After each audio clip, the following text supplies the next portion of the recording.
Yan, sa ngayon, nandito na tayo sa simbahan, mga katotoy.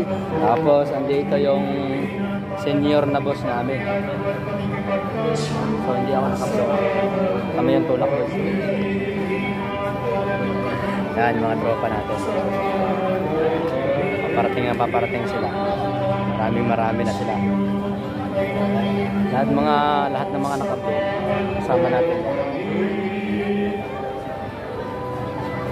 So, lipat na tayo dun sa Santo. Tayo. Ito yung simbahan ng Antipolo, guys. Ayan, ay sorry. Ayan, o. Naka-upload. Ito, simbahan ng Antipolo. So, ayan. Ito yung dala-dala natin Santo kanina. Ayan, mga naka-upload, mga kasama na. Ayan. Lahat ng mayan, kasama natin. Ayan, yun. Ayan, yung Santo natin.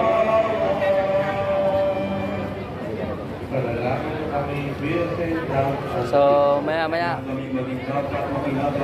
alis na tayo mga sis.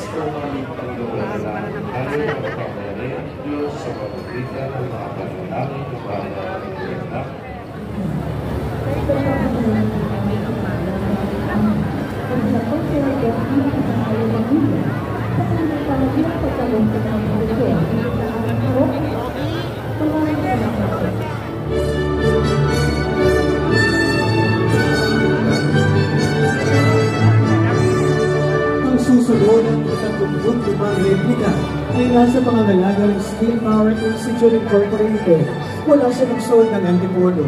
Ito po ang kanilang segunda salida o ikalawang sunod na taong pagkahod sa ating taunang prosesyon ng mga replika. Makikita nakagayak sa kanilang tuon ang espesyal na kasuot ng ginamit ng orihinal na imahen ng mahal na Birhen ng Antipolo panahon ng peregrinasyon taong 2002. Kasunod ng imahe ng mahal na Birhen ng Antipolo ay ang mga kasapi at mga mananampalataya ng nasabing institusyon na pinamumunuan ng kanilang school president na si Binibining Yolanda N. Dinamita. Kasunod din ang mga miyembro ng patronato ng parokya ng Immaculada Concepcion. Pagkilala sa karosang ginamit ng imahen mula kay Kagawad Jason Gatlabayan Panganiban ng Barangay San Roque, lungsod ng Antipolo. Maraming salamat po. Ina ng pag-asa. Ipanalangin mo po kami.